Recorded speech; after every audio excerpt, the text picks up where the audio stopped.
people think I'm the head of the Illuminati conspiracy.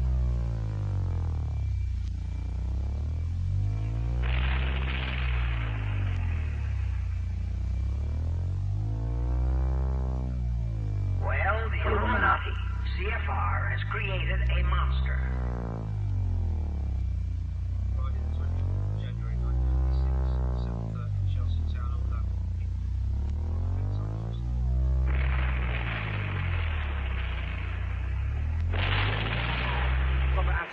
Robert Anton Wilson, please.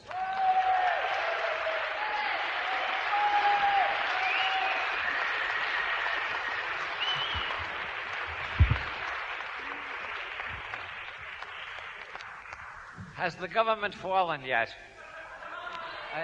I haven't had a chance to. I haven't had a chance to catch up with the telly today. I've been too busy. You realize this is a historical occasion. It's not only the day after the 23rd, but if the government falls, it'll be the first government in history to fall because somebody wouldn't flirt with the prime minister. That's Mrs. Hesseltine's story. She claims the whole problem started because her husband wouldn't flirt with Maggie Thatcher. Imagine that, bringing down a whole government. I wouldn't know how to go about flirting with Maggie Thatcher myself. She intimidates me. As you can tell from my accent, I come from New York, and people from New York, we all have this attitude that people with an accent like Maggie Thatcher are very intimidating to us. Americans tend to believe that Bertrand Russell is the greatest philosopher of the 20th century, and maybe he was. I admire him.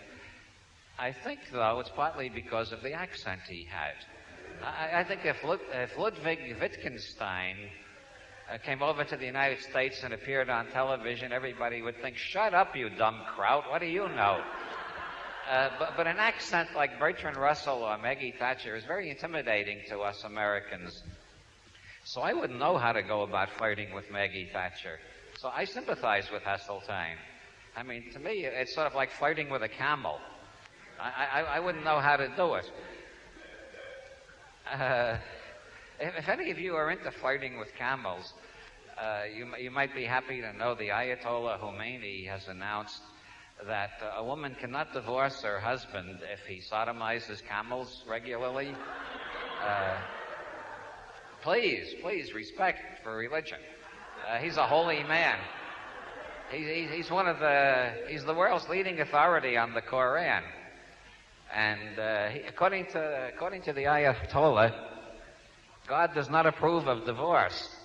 And so Iranian women, even if their husband goes out once a week and buggers the camel, they can't get a divorce. I mean, think these poor women might catch something even worse than AIDS. But no divorce. God is against it.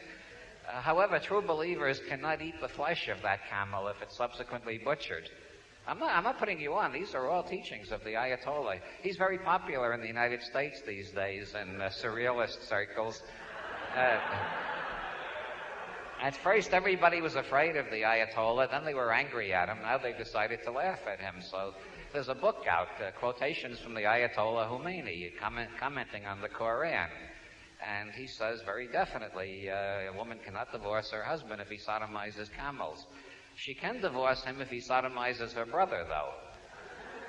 And some people think the Ayatollah is a crazy old man who has delusions that he's in touch with God. But those people don't live in Iran. In Iran, everybody believes he's really getting direct communications from God, because those who don't believe that have been shot already. He may seem rather backward and short. He may seem like a male chauvinist pig, I suppose, in feminist jargon. But compare him with the Pope. The Pope says a woman can't divorce her husband even if he sodomizes camels every day and her brother twice a week.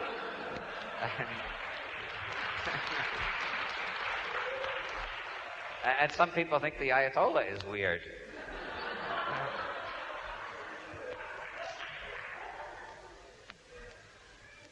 Did you all get your Pope cards? I wanted to make sure that everybody who came here tonight, to express my appreciation that you come to hear me, I arranged for all of you to be made popes. This is a religious duty with me. I'm a very pious Discordian. Discordianism is the world's first true religion. All the other true religions have pretty much collapsed, but Discordianism is a true religion. It's based on the idea that every man, woman, and child on the planet should be a pope. And we have so far distributed over 5 million pope cards. And we're still at it. All loyal Discordians give out pope cards every chance they can. Every lecture I give, I manage to distribute pope cards to the whole audience. I'm thinking of starting doing it over the radio now. Recently, the Vatican announced that they're going to give indulgences over television. Did you hear about that? It's no longer necessary to go to a bishop to get an indulgence. A bishop will go on television and give an indulgence to everybody who's listening, which is marvelous technology and medieval superstition all in one bag. And it does raise theological questions, like if you didn't pay your TV license, is the indulgence valid? Or is it self-negating if your license fees aren't up to date? These are difficult questions. I admire people like the Pope and the Ayatollah and Andrea Dworshak who know what's right for everybody, because I spend most of my time trying to figure out what's right for me. And people who know what's right for everybody really fill me with astonishment and awe. The Discordian Society, as some of you may know, is based on henotheism, which is a bit of a novelty in the modern world because we've all been conditioned by 2,000 years of monotheism. There are some pagans trying to revive polytheism. You must have heard of them. They're around England. Every year they get in the newspapers when they try to get into Stonehenge and the police won't let them in. Henotheism does not claim there's only one God, and it doesn't insist they all have to be treated equally. Henotheism says there's lots of them, but pick out the one you like best for yourself. And we Discordians picked out Eris, who is the... Hail, Eris! Right on. She's the ancient Greek goddess of chaos, confusion, discord, bureaucracy, and international relations. And the Discordian religion, as I said, is the only true religion. We can demonstrate that it's true with 5 proofs. The first proof is just look around and see how much chaos there is. Where did all this chaos come from? There's a lot of smart aleck atheists around who say this chaos just happened. But I don't think all this chaos could just happen. Somebody had to put it here. Who could have done it? Well, the Greeks found out. God is a crazy woman, Eris. And then if you look around, what else do you find after chaos? You find discord. Everybody is arguing with their family every time they get together. Business companies, they spend all their time arguing about policy. You go into your bank, you get into an argument about the overdraft. So chaos, discord, she's the chick what done it all. And what comes after chaos and discord? Confusion. And if you weren't confused, what would you be doing here tonight? All of these things, it's on a scale. It moves upward. You start with chaos, and that leads to discord, and discord leads to confusion. And then the next step is bureaucracy. Bureaucracy is the 4th stage of chaos. And look at how much bureaucracy there is these days. You have to get a license to look at TV, for instance, as I mentioned earlier. You travel from one country to another, and you spend most of your time filling out forms and checking through customs regulations and so on. And the 5th stage of chaos is international relations. And that is the highest degree of chaos. Can you imagine how people would treat somebody who, if somebody on your street started acting toward the rest of the street the way governments act toward one another? You'd all call the police and have them carted off to the bin. And so international relations is the highest form of chaos. And therefore, since I've now given you 5 proofs that Eris is the one divinity that really explains the universe, I might as well admit that actually I'm an agnostic myself. I just think Eris is a convenient metaphor. But on the other hand, all there is metaphor anyway. Every word I speak is metaphor. You can't use language without using metaphor. We need one metaphor or another. And so this way we rope in the sentimental agnostics, you see. Okay, you don't have to believe in Eris literally. We don't claim there's some great big goddess up there in the sky. That's just a metaphor, but you got to understand the meaning behind the metaphor. Then we use a few quotes from T.S. Eliot out of context, and we convince everybody that it makes perfect sense to worship Eris even if she doesn't exist. We've learned a lot from the Anglicans. I don't mean to put down the Church of England. I love it. It's, as Trollope said, it's the only church in the world that interferes neither with your politics nor your religion.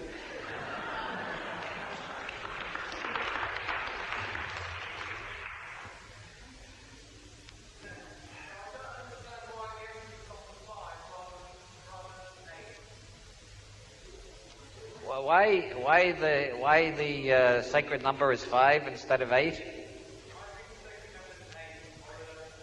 Well, I'm sorry, but we can't have heresy around here. It's heresy, and that's even worse than heresy. The proof of the importance of five is that you've got 5 fingers to begin with. All through the Second World War, Winston Churchill kept up morale with this, which is the Roman symbol for 5, although very few people realized it at the time. It's made up of 2 fingers up and 3 down, which shows the importance of the secret 23 current within the 5 symbol. You've got 5 toes as well as 5 fingers, and every problem on this planet, if you analyze it, has 5 aspects: chaos, discord, confusion, bureaucracy, and international relations. 5. And we've got 55 million other proofs, but I don't have time to run through them all tonight. The basic, Discordians don't have dogmas, you understand. Other religions have dogmas. We just have katmas. This is a katma rather than a dogma, but it works out if you test it. This is very similar to the Copenhagen interpretation in quantum physics. The Copenhagen interpretation in quantum mechanics is that we can't describe the universe. We can only describe the models we make in trying to describe the universe. And the law of 5s is a basic statement of the same sort. Everything is related to the number 5. And if you just use enough ingenuity, you will relate everything to the number 5. And if you can't relate anything to the number 5, you're not using enough ingenuity. In that case, look up the Roman Catholic arguments as to transubstantiation. Transubstantiation is the doctrine that somebody who was ordained by a bishop who was ordained by a pope, and you're all popes now, remember? If anybody who's ordained by a bishop who's ordained by you can pronounce words over a piece of bread and turn it into the body of a Jew who died 2,000 years ago. Now, if that can be proven, and it can be proven, if you don't believe it, get a Jesuit in here next week and he'll prove it to you. And then there's the doctrine of the withering away of the state, on which the Soviet Union is based. The state is supposed to wither away within a month after the revolution, according to Karl Marx. Take a look at Soviet Russia. And yet they can prove the state is withering away. It's just taking a little longer than Marx thought it would. And with similar ingenuity, you will find everything is related to the number 5. I absolutely guarantee it.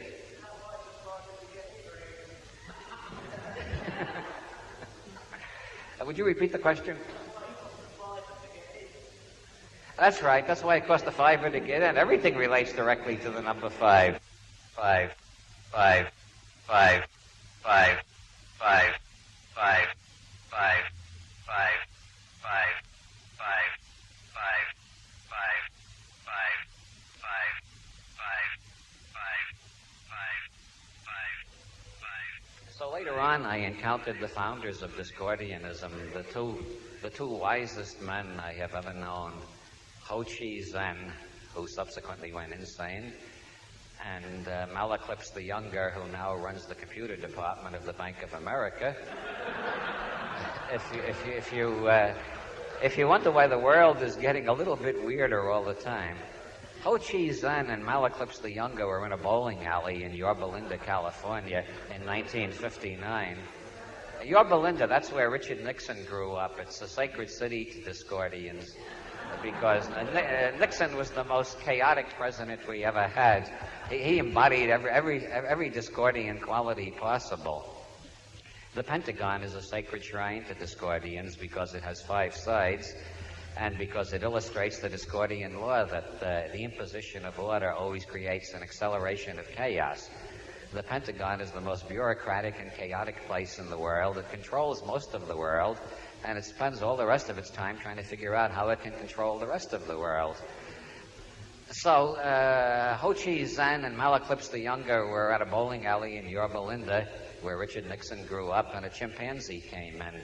And the chimpanzee said, "I have observed that you have often pondered the mysteries of the universe and tried to figure out the great plan behind it all.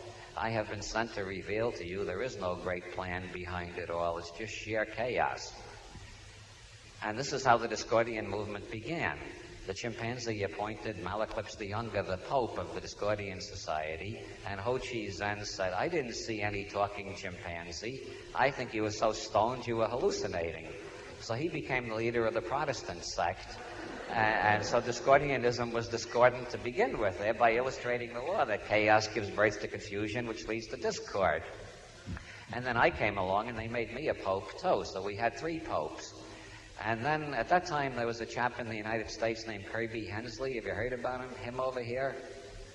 Kirby Hensley? He's the founder of the Universal Life Church. And he set out to make every man, woman, and child on the earth an ordained clergy person. I'm sorry, that's speciesist terminology. One must not say clergy person. It's very biased toward the higher mammals. Clergy entity is the word I was groping for.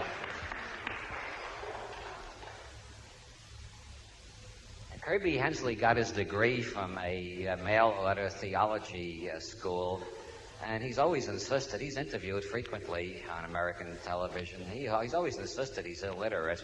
He was illiterate when he got the degree, and he's still illiterate, and he's proud of it. And he got this revelation that being an ordained clergyman, it was his duty to make everybody else an ordained clergy entity. So he formed the Universal Life Church. And if you send them a simple letter, no money, he doesn't take any money for this whatsoever. It's totally free.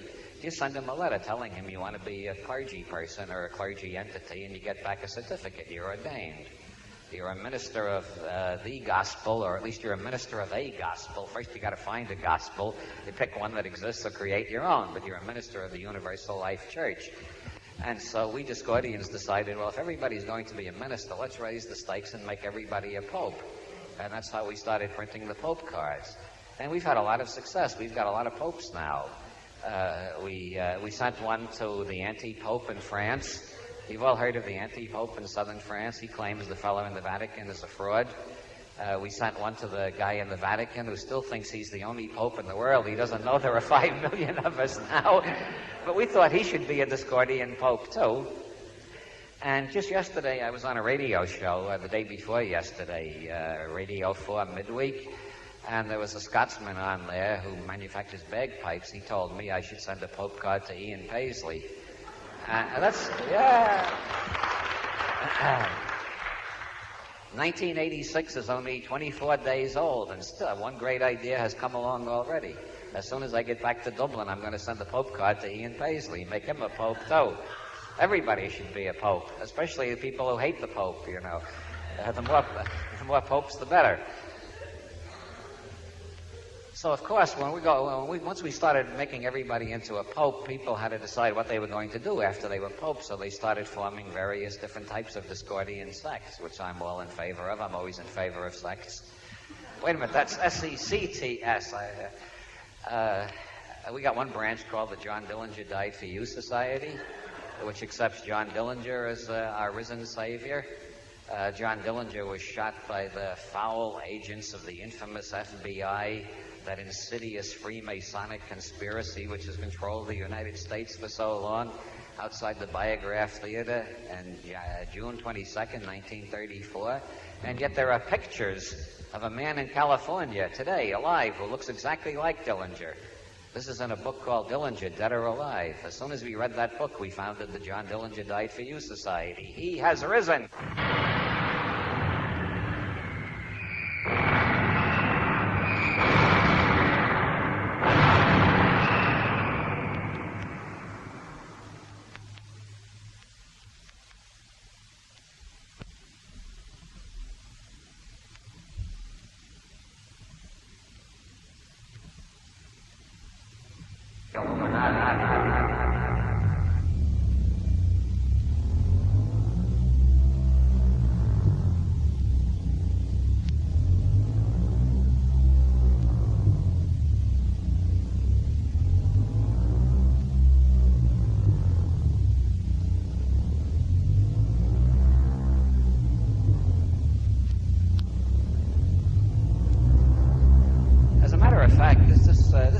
is the very important topic that I really came here to discuss tonight. I was discussing Discordianism and Druidism and the John Dillinger Died for You Society and so on. Basically, the leading up to revealing the supreme secret of power, which is what everybody wants to know. But before we get to the supreme secret of power, we have got to discuss Lepufology. Lepufology is the study of rabbits and UFOs. People do not think enough. No, you're laughing already. People do not think seriously enough about rabbits and UFOs. And yet, if you go through the literature of UFOs, you find the conjunction over and over again. J. Allen Hynek of the Center for UFO Studies in Evanston, Illinois, he reports a case, one of the best documented UFO landing cases ever. They found hundreds and hundreds of paralyzed rabbits all around the landing site. There's a farmer in Isola, Italy, who says a flying saucer came down, little dwarfs got out, they took all the rabbits out of his rabbit hutch, loaded them on the flying saucer, and took off again. Maybe the extraterrestrials are coming here to find the makings for rabbit stew. There's a family in Yorkshire who has repeatedly reported UFO sightings while they were rabbit hunting. Does anybody know who the first UFO abductee was? It was Bugs Bunny. In a 1952 cartoon called Hasty Hare, Bugs Bunny was kidnapped by a flying saucer. This was years before there are any reports of human beings being kidnapped by flying saucers. Everybody saw E.T. by now. How many people remember the opening shot of E.T.? It's a close-up of a rabbit. And then you see the extraterrestrials loading the minerals onto their flying saucer. You'll find the same thing in the 1952 thriller It Came from Outer Space. When the spaceship crashes, the first shot you see is a rabbit running away. There was a report in Illinois of somebody who saw hundreds and hundreds of rabbits fleeing from one section of the woods, and then a UFO ascended from that part of the hills. And there are only two rulers of great nations in history who are connected with both the UFOs and rabbits. There's King Arthur and Jimmy Carter. You mean, in Monty Python and the Holy Grail, King Arthur sees the Holy Grail and it's a UFO, remember? And a little bit later in the film, he's attacked by a killer rabbit. I don't know if I can get away with using Monty Python material on this record, but you remember that great line in the movie, that rodent has a vicious streak a mile wide? Well, that came out in 1976, and 3 years later, in 1979, another head of a great nation was attacked by a killer rabbit. That was Jimmy Carter, and he was a UFO witness, too. He saw a UFO several years before, and in 1979, he was on vacation in Plains, Georgia, when he was attacked by a killer rabbit. Do you remember that story? A lot of people made fun of him, which is not nice to make fun of the President of the United States. The demonstration that the surrealists have totally taken over is what happened to Jimmy Carter in 1979. There he is taking a vacation, trying to get away from the problems of how do you deal with the Ayatollah Khomeini. Carter was very hassled because the Ayatollah Khomeini was holding a lot of American hostages. And Carter is trying to deal with this man who thinks that a woman shouldn't divorce her husband, even if he sodomizes camels every day, and that he talks to God directly. How do you negotiate with a man like that? So Carter was taking a vacation. He thought, I'll get away from all that, and he went down to Plains, Georgia, and he was attacked by a killer rabbit. It may have been the Puka from County Kerry, or it may have been Bunny Man from Cornwall, but it was one of these weird rabbits. Carter said, it was a killer rabbit. I was swinging for my life. He had to fight it off with a canoe paddle. Some people made fun of it and said, Hamilton Jordan isn't the only one in the White House sniffing cocaine. And Carter got very offended. He said it was a real rabbit and it was dangerous. It was a gigantic, dangerous killer rabbit. And then he announced they had photographs of him fighting the rabbit off with the paddle. And one White House spokesman said, I have seen the photographs. The president was fighting for his life. So then the press demanded that they release the photographs, and suddenly, as always happens in the United States, when you get too close to the secrets of power, down came the Iron Curtain, the lid slammed down. They said, we can't release the photographs. And the press said, why can't you release the photographs of the president fighting with the killer rabbit? And Rex Ingram, the press secretary at the time, said, there are certain facts about the President of the United States which must remain forever hidden. So we never got to see photographs of the killer rabbit. I don't know, maybe it was a CIA experiment. After all, maybe after the contaminated diving suit and the explosive fountain pen and the poison cigar, everything they tried to kill Castro hadn't worked. Maybe they were breeding a strain of mutant rabbits to attack Cuba, and one of them got loose and attacked the President of the United States. I don't know. Anything is possible in the modern world. Well, one thing is sure. Carter saw a UFO, and then he was attacked by a killer rabbit, just like King Arthur in the Monty Python film. So I say the surrealists have won. By the way, Plains is on the 32nd degree of latitude, and so is Dallas, where John Kennedy got shot. And if you add up the letters in Lee Harvey Oswald and the killer rabbit, they both add up to 15. And Lee Harvey Oswald in the Marine Corps had the nickname Ozzy Rabbit. Photographs were withheld in both cases, and neither killer rabbit was ever brought to trial. There's some kind of cover-up there, I'm sure. Conspiracy.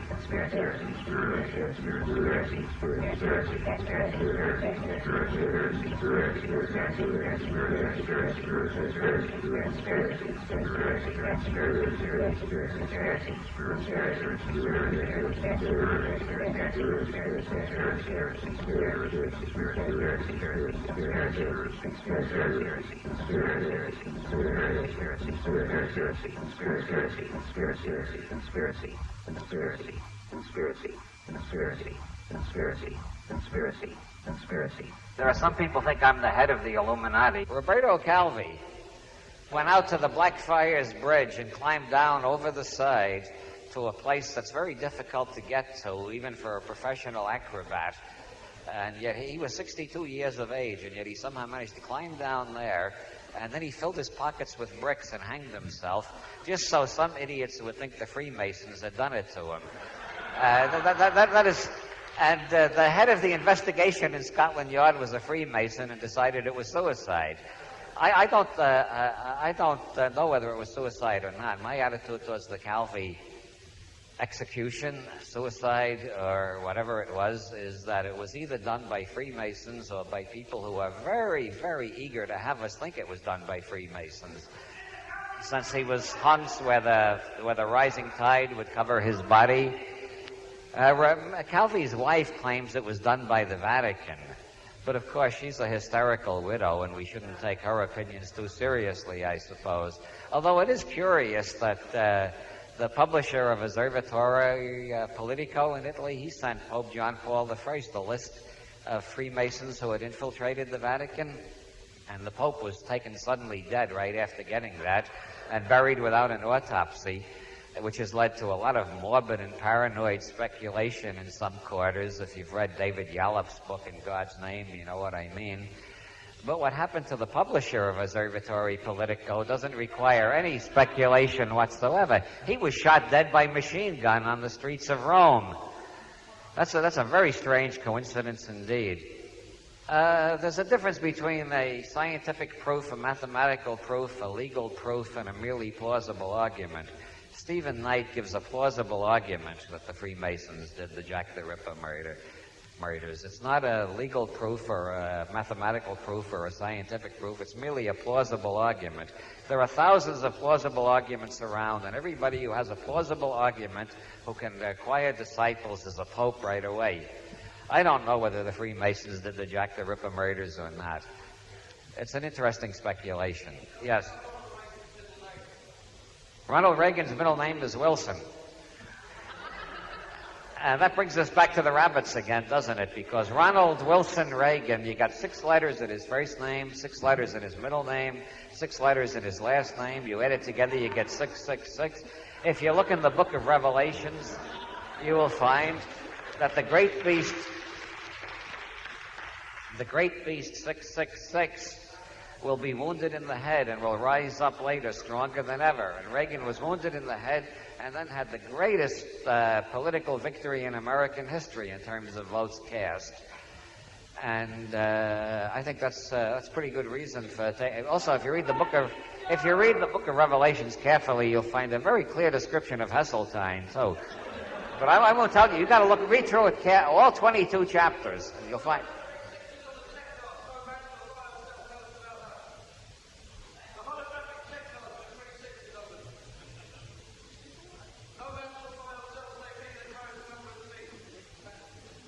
Wow. That is so staggering. There are these 666s on these. There's a computer in Belgium that has the number 666. There's a computer in one of my science fiction novels that has the number 666 too. I just miss being 666. Anton doesn't have 6 letters in it, unfortunately. The Illuminati was not set up to operate in short range phases. Usually, a conspirator enters into a conspiracy with the expectancy of achieving his objectives during his own lifetime. But that was not the case with the Illuminati. It was intended that their descendants would eventually achieve Adam Weishaupt was a Jesuit-trained professor of canon law, teaching at Ingolstadt University, when he defected from Christianity.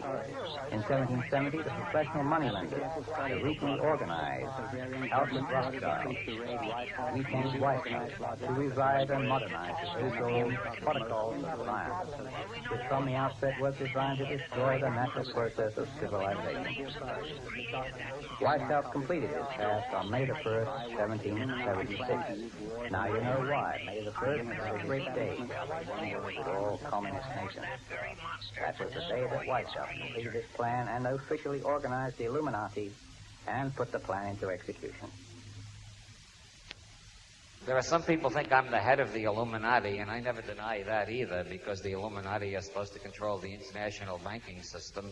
And the more people who believe I'm the head of the Illuminati and control the international, the better my credit rating gets. So I don't deny any of these charges. But for those of you who are not yet popes, you see, according to the Discordian eschatology, there are 2 major forces in the universe: the House of the Rising Hajj and the House of the Rising Podge. The House of the Rising Hajj is made up of all the popes in the universe. These are all of the people who accept their own infallibility and do not attempt anymore to evade their responsibilities or get off the hook and say, I don't know. These are people who know they're infallible, like the Ayatollah and the Catholic Pope and Ronald Reagan and Gaddafi and all the other infallible beings on the planet.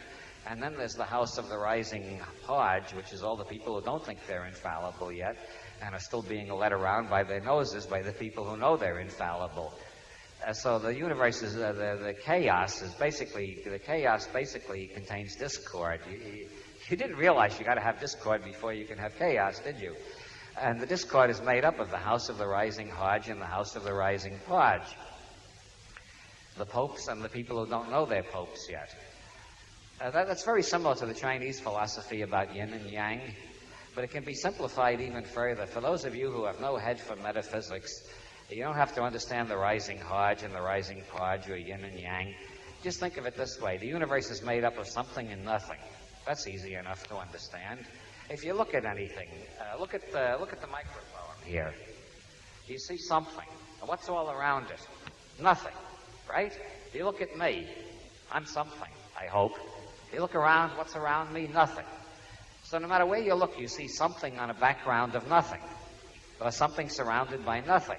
So you don't have to get into the Hajj and the Podge and the thesis and the antithesis like Hegel, or the yin and the yang like the I Ching. It's just a mixture of something and nothing. If you get to the pivot point between something and nothing, you are in a state of total slack, and then you can get something for nothing. But how do you get there? Well, this is the secret that all the popes understand. This is what Heseltine understands. This is why he's the most powerful man in England today. You think he's been thrown out of his job? He's got no future. He's not in the government anymore. Just look at the newspapers. Who's getting the headlines every day?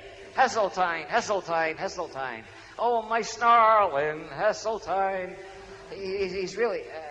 there's many kinds of power. If you can stay on the front page of the newspapers day after day, you've got power. That's how Charlie Manson got power. He was never elected to office anywhere, but he took over the imagination of the whole world, scared the hell out of everybody, destroyed the whole counterculture of the 60s just by keeping his image on the front page. And Heseltine is doing that every day. He's on the front page. And what is the secret of power? The secret of power is understanding that you are a pope. You don't have to wait for the Ayatollah or the guy in Rome or Ian Paisley or anybody else. All you've got to understand is that you are infallible, just as you are. That may not be clear, but let me put it to you mathematically. You all know, everybody here, you all know very clearly how dumb the average bloke is, right? Isn't that clear? Everybody knows that. Well, by definition, half of the bastards are even dumber than that.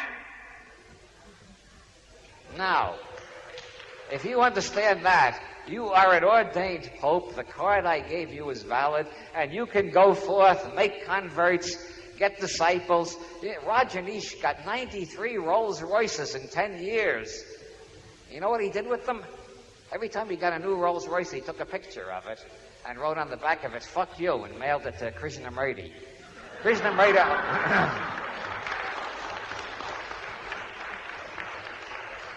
Krishnamurti only has one Rolls Royce. He's been in the guru business since 1910. I was at a lecture by him in San Francisco at the Masonic Auditorium. I always go to Masonic auditoriums on every possible occasion. And everybody was so respectful. I never saw so much respect. My audiences are never so respectful. They laugh at me. They laughed at Einstein. They laughed at Dr. Frankenstein. They laughed at Edison. So I don't care if they laugh at me. But nobody laughed at Krishnamurti. Everybody was totally somber and serious and taking in every syllable and hoping to get darshan. And then he said, "Any questions?" And I did the most cowardly deed in my whole life. I did not shout out the question that I wanted to, which was, "Buggered any good bishops lately?" I think that would have been a Satori experience for the whole audience. But I didn't. I spent the rest of my life regretting that I didn't have the courage to do that. And that's why Krishnamurti only has one Rolls Royce and Rajneesh has 93. Rajneesh would have shouted, "Buggered any good bishops lately?" Rajneesh started out by telling his disciples, "You've got to wear orange." And they all did it. And Rajneesh contemplated this for about 7 years. And then he said, "You've all got to wear purple instead of orange." So they all changed their costumes to purple. And when he saw that, he said, "Go out and get me 93 Rolls Royces. I don't care how long it takes." And they got him 93 Rolls Royces. So Rajneesh understood the secret of power. The secret of power. I told it to you 10 times tonight, but I don't know if you've gotten it yet. I'll put it in even simpler terms. A disciple is an asshole looking for a human being to attach itself to.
Other infallible folks in the audience, I